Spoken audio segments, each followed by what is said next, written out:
महाभारत काल की बात है। एक बार कृष्ण और बलराम किसी जंगल से गुजर रहे थे।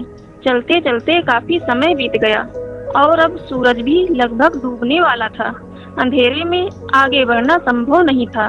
इसलिए कृष्ण बोले, दाऊ, अब हम ऐसा करते हैं कि अब सुबह होने तक यहीं ठहर जाते हैं।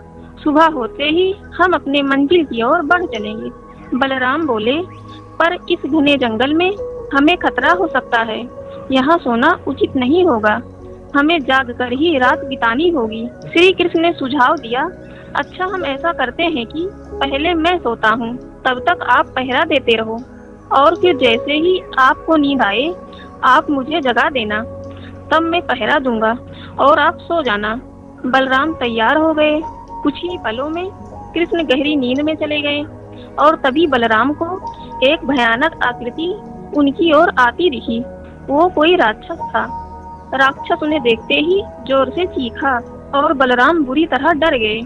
इस घटना का एक विचित्र असर हुआ। भय के कारण बलराम का आकार कुछ छोटा हो गया और राक्षस विशाल हो गया। उसके बाद राक्षस एक बार और चीखा और पुनः बलराम डर कर कांप उठे। अब बलराम और भी सिकुड़ गए और राक्षस पहले से भी बड़ा हो गया। राक्षस धीरे धीरे बलराम की ओर बढ़ने लगा। बलराम पहले से ही भयभीत थे और उस विशालकाय राक्षस को अपनी ओर आता देख जोर से चीख पड़े, कृष्णा, और चीखते ही वहीं मूर्छित होकर गिर पड़े। बलराम की आवाज सुनकर कृष्ण उठे। बलराम को वहां देख उन्होंने सोचा, बलराम पहरा देते देते थक गए और सोने से पहले उन्हें आवाज दे दी। अब कृष्ण पहरा देने लगे। कुछ देर बाद वही राक्षस उनके सामने आया और जोर से चीखा। कृष्ण जरा भी घबराए नहीं और बोले, बताओ, इस तरह तुम चीख क्यों रहे हो? क्या चाहिए तुम्हें? इस बार कुछ कृष्ण के साहस के कारण उनका आकार कुछ बढ़ गया और राक्षस का आकार कुछ घट गया। राक्षस को पहली बार कोई ऐसा मिला था जो उससे डर नहीं रहा था। घबराहट में वह पुनः कृष्ण पर जोर से चीखा। इस बार भी कृष्ण डरे नहीं और उनका आकार और भी बड़ा हो गया, जबकि राक्षस पहले से भी छोटा हो गया। एक आखिरी प्रयास में राक्षस पूरी ताकत से चीखा, पर कृष्ण मुस्कुरा उठे और बोले, बताओ तो, क्या चाहिए तुम्हें? फिर क्या था? राक्षस सिकुड़कर बिल्कुल छोटा हो गया और कृष्ण ने उसे हथेली में लेकर अपनी धोती में बांध लिया।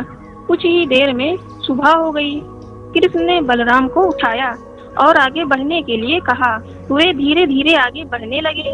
तभी बलराम उत्तेजित होते हुए बोले, पता है कल रात में क्या हुआ था? एक भयानक राक्षस हमें मारने आया था।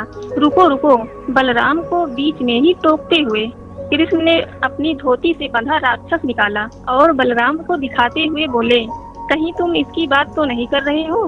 हाँ, ये वही है। बलराम आश्चर्यचकित होते हुए बोले, पर कल जब मैंने इसे देखा था तो ये बहुत बड़ा था, ये इतना छोटा कैसे हो गया? कृष्ण बोले, जब जीवन में तुम किसी चीज से बचने की कोशिश करते हो जिसका तुम्हें सामना करना चाहिए, तो वो तुमसे बड़ी हो जाती है और तुम पर नियंत्रण करने लगती है। लेकिन जब तुम उस चीज का सामना करते हो जिसका सामना तुम्हें करना चाहिए, तो तुम उससे बड़े हो जाते हो और उसे नियंत्रित करने लगते हो। दोस्तों, ये राक्षस दरअसल हमारी जिंदगी में आने वाली चुनौतियां हैं। अगर हम इस चुनौतियों को टालते हैं तो ये और बड़ी होती जाती है। आखिर में ये हमें कंट्रोल करने लग जाती है।